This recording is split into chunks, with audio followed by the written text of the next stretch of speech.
व्यतिकरण, प्रकाश का व्यतिकरण। व्यतिकरण को तुम लोग कैसे समझाएं? सपोज जो प्रकाश का सोर्स बचा है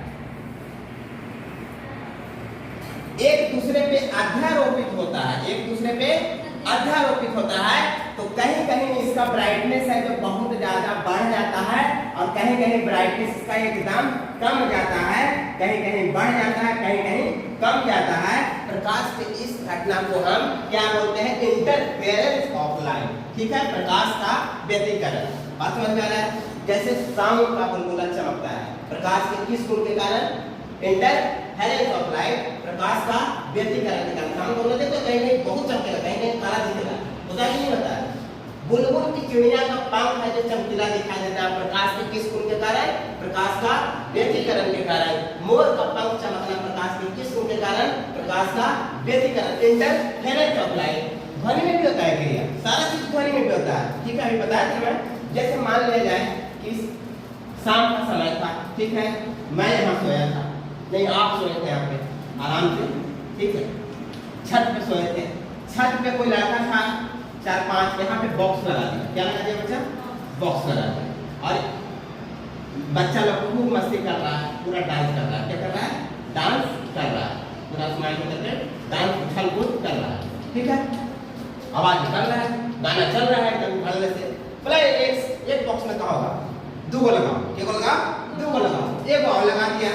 ठीक है, एक और लगा दिया। अब ध्वनि है जो अध्यारोपित हो रहा है, एक दूसरे पे क्या हो रहा है? अध्यारोपित हो रहा है। तो रुचि यहाँ पर से जागी, क्या हुआ भाई? अचानक पूरा गाना चल रहा था, सब लड़का डांस कर रहा है। फिर देखा कि बचवा कभी कभी शांत हो जा रहा है, कभी कभी आवाजें नहीं आ रहा है, और कभी कभी खूब आ रहा है, फिर कभी आवाजें नहीं आ रहा है।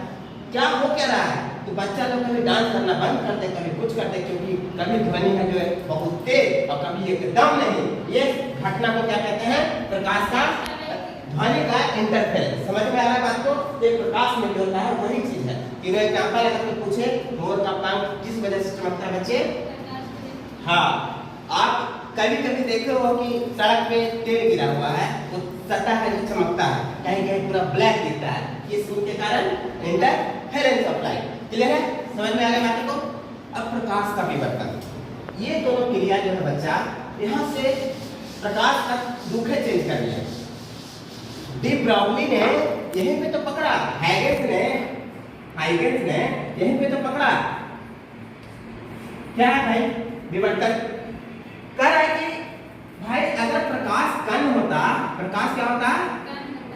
कण होता, तो एक पत्ता का जो परछाई है, पत्ता का परछाई जो बना रहे हैं, तो भैया ये गोल हो जा रहा है। क्या हो रहा है? गोल हो रहा है। तलवार में बहुत तीखा धार है, तलवार में क्या है बच्चे? बहुत तीखा धार है, बहुत तीखा धार है एकदम। ठीक है, लेकिन जब इसका हम बना रहे हैं, ऊपर परछाई आ रहा है, इस सीधा एकदम इसका धार गायब हो जा रहा है।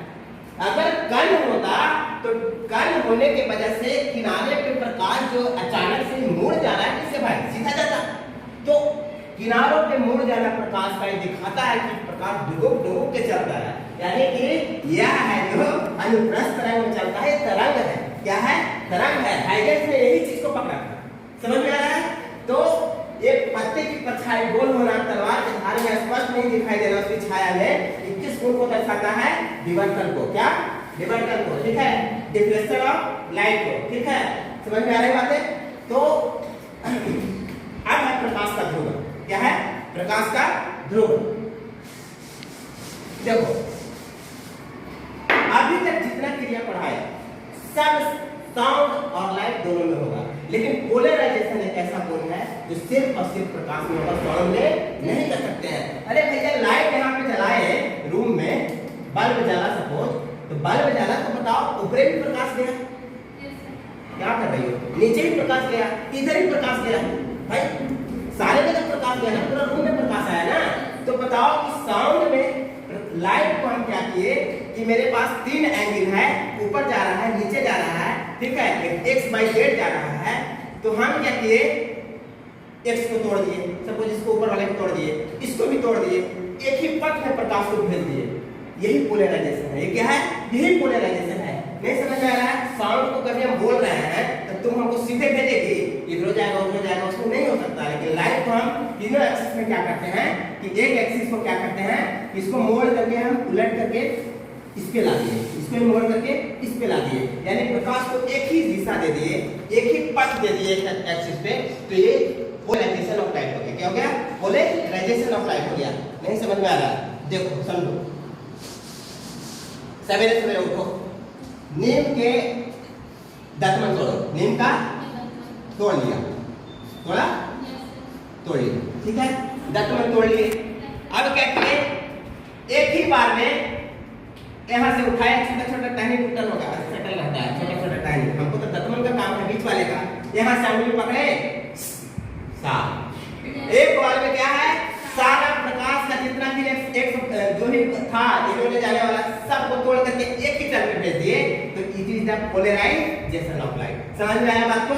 देख के तत्व को सारा संयोग करके एक ही दिशा में भेज दिए, तो ये हो गया पोलराइजेशन ऑफ लाइट। मतलब कि जो स्टिकर बुक पे देखते हो वो डिजाइन किस दोनों तरफ रोक करके और एक ही तरफ प्रकाश जाता है, वो क्या किया रहता है, पोलराइजेशन किया रहता है।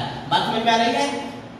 गाड़ी या मोटरसाइकिल या वाहन या कार या कोई भी चीज का आगे से लाइट आता है बच्चे, आगे से जब लाइट आता है तो आगे चकाचौंध हो जाता है, तो उसमें पोलराइजेशन किया रहता है हेडलाइट में। एकदम ऐसा एंगल पे जलाते हैं ना, वो एकदम सीधे ऊपर नहीं जाता प्रकाश, इधर नहीं जाता, इधर नहीं जाता, एकदम सीधा मारता है तो हमको स्पष्ट दिखाई देता है। तो पोलराइजेशन की क्रिया किसमें किया रहता है, वाहनों के हेडलाइट में किया रहता है। मतलब प्रकाश का मैं अभी इतना सारा गुण जो बताया बच्चे आपको, ठीक है, इसका पूरा डिटेल हम 12th में व्यतिकरण के बारे में, विवर्तन के बारे में, पोलराइजेशन के बारे में डीपली पूरा फार्मूला के साथ अध्ययन करें।